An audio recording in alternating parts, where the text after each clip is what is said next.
آغاز یک صبح دیگر رو برایتان شد باش میگم و از دفتر مرکزی رادیو زودی با یکی شما از آن درود میفرستم. چون همیشه در ساعت رسول هفت با وقت پراگ من شامل خوجه خبرهای تاجیکستان و جهان رو در نوید بمدادی تقدیمتون میکنم و مطمئنم که چند دقیقه خود حتما به ما میبخشید و قبل از گفتن خبرها به وضع بود و هوا نظر میاندازیم. در پراگ امروز هوا ابری و 18 درجه گرم خواهد بود. در مسکو پایتخت روسیه اوباوشناسان هوای بارانی را پیشگویی کردند. احتمال می رود که گرمی روزانه تا 14 درجه برسد. در دوشنبه امروز آفتابی می شود. گرمی روزانه 23 درجه را تشکیل خواهد داد. کارمندان پلیس در مدت 10 روز عملیات ویژه در شهر دوشنبه از جوانان و نورسان در عموم 20 کرد و الکتروشوکر و کاستت و کلتک‌های آهنین پیدا و مصادره کردند. در این باره رئیست کارهای داخلی دوشنبه خبر می‌دهد. عملیات زیر عنوان کرد از 12 اکتبر شروع شد. این یاد می‌گوید عملیات مذکور به خاطر جلوگیری از جنایتکاری نابالغان و جوانان بخصوص مناقشه‌های گروهی خوانندگان با استفاده از سلاح سرد و اشیاءهای به صفت سلاح استفاده شونده راه اندازی کردید.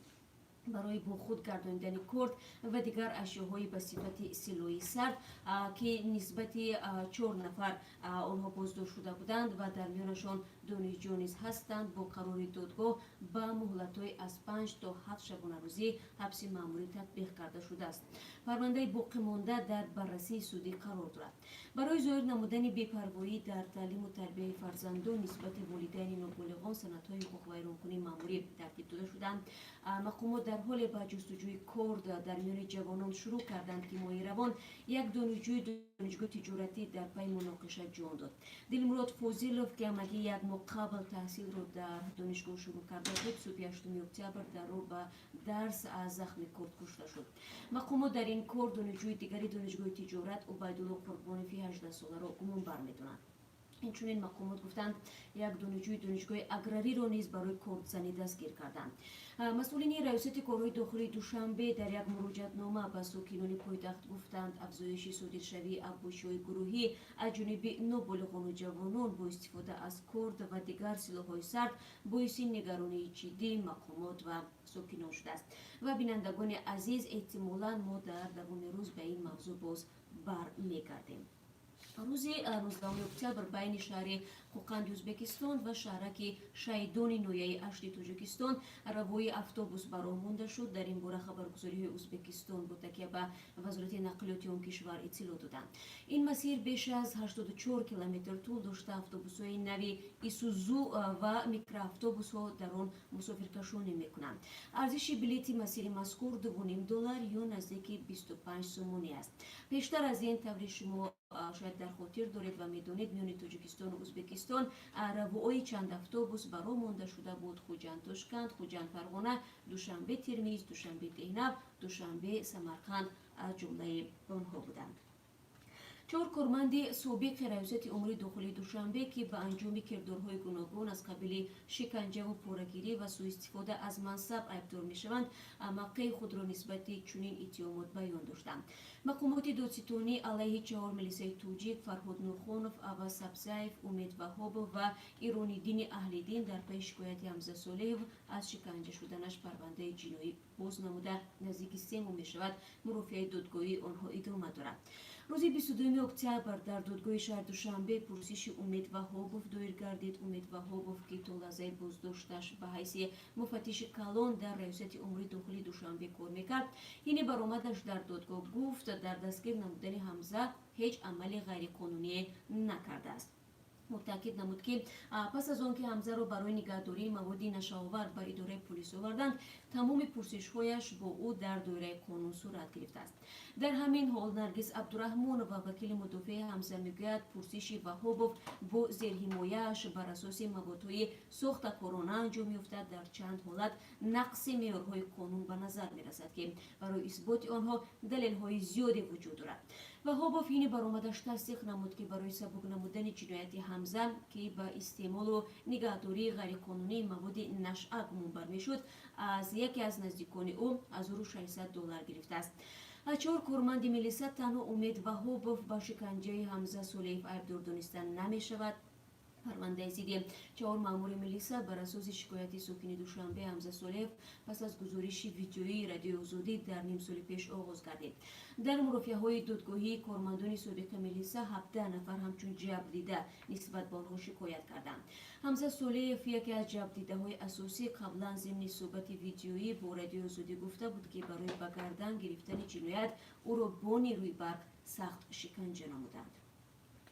پرزیدنت‌های ترکیه و روسیه رجب طیب اردوغان و ولادیمیر پوتین 22 اکتبر در شهر سوچی به سوزش رسیدند که مرز مشترک سوریه و ترکیه را در شرق از دریای فرود، انقره و مسکو با هم نظارت می‌کنند. بر اساس سوزش که متن آن را وزیر امور خارجه روسیه سرگئی لاوروف قرائت کرد، نظامیان ترک منطقه 30 کیلومتری را نظارت خواهند کرد که در نتیجه عملیات اخیر خود اشغال نمودند. به منطقه 30 کیلومتری باقی سربازان روس وارد شده گروه‌های مسلح کرد باید آنجا را ترک کنند. سپس نظارت مشترک مرز از سوی نظامیان روس و ترک آغاز می شود. اردوغان 22 اکتبر از شهر سوچی روسیه گذشت و با پوتین دیدار و گفتگو کرد. گفتگوی رهبران دو کشور 6 ساعت ادامه یافته. موضوع محوری صحبت عملیات ترکیه در شمال سوریه بود. و گفته پوتین جانب‌ها در جریان گفتگو توانستند روش مشترکی به اعتدال آوردن وضع در شمال سوریه را انتخاب کنند. پوتین این سازش را خیلی مهم و سرنوشت ساز نامید. ملاقات اردوغان و پوتین در حالی است که دیروز مهلت آتش‌بس 5 روزه توافق شده میان انقره و واشنگتن درباره سوریه به پایان رسید.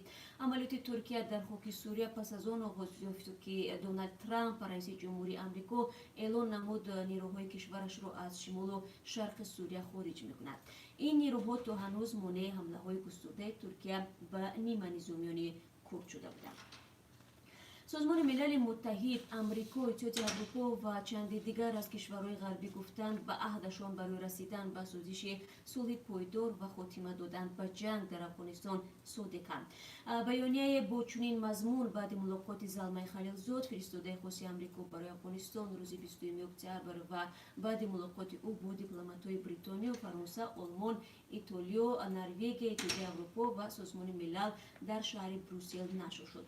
زلمه خلیلزاد با سفر 2 روزه در بلژیک قرار دارد. در بیانیه آمده است که طرف‌های مذکور مایل به کار با حکومت افغانستان، طالبان، رهبران سیاسی در این کشور هستند تا سازش فراگیر و پایدار صلح حاصل شود.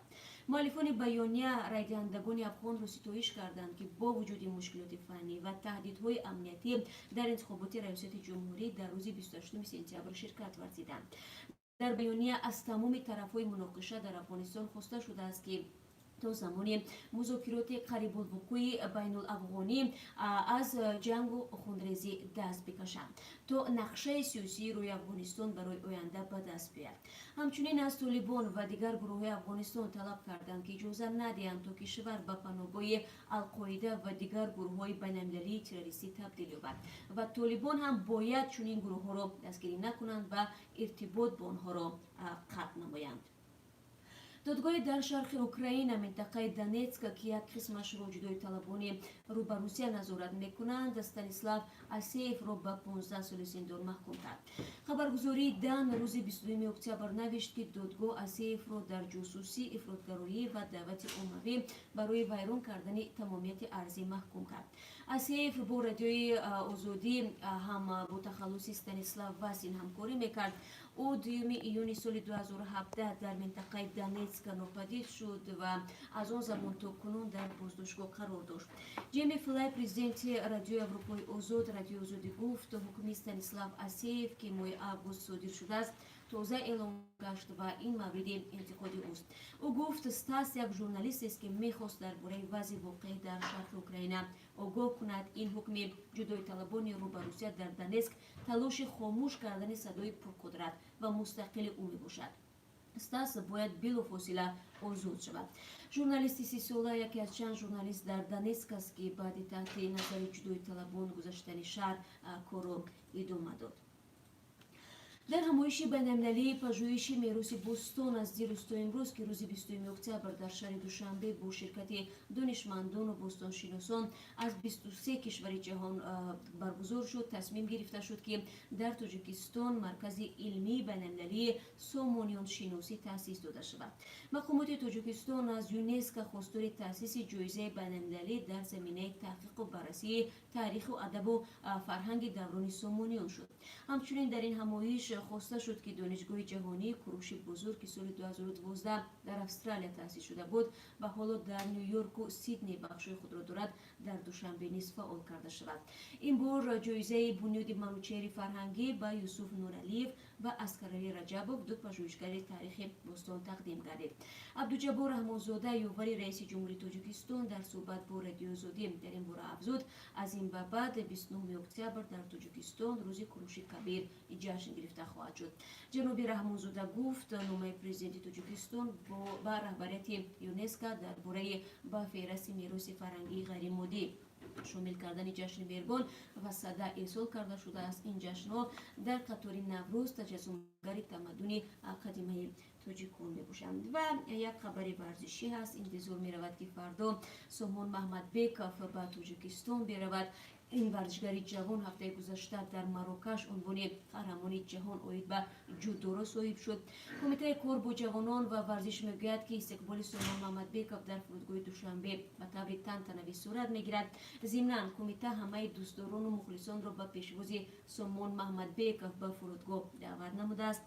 گفته می شود ضمن مراسم استقبال با سامان محمد بیکوف و نشست خبری دایر می گردد و جایز به تاکید است که سامان محمد بیکوف پس از پیروزی در قهرمانی جهان آید به جودو میان ورزشکاران تا 21 ساله در مراکش موقعش را در رده‌بندی نوی جهانی و انفرادی المپیک در سامانه رسمی فدراسیون بین‌المللی جودو نشر شده است خیلی بهتر کرد. سامان در رده‌بندی نوی جهانی در وزن 73 کیلو 12 زینه بالا رفت و با 2488 امتیاز به جایگاه 19 برآمد و همزمان این ورزشگر در رده‌بندی جهانی جودو میان نوجوانان یک باره 57 سینه بالا شد و با 559 امتیاز در جایگاه اول قرار گرفت.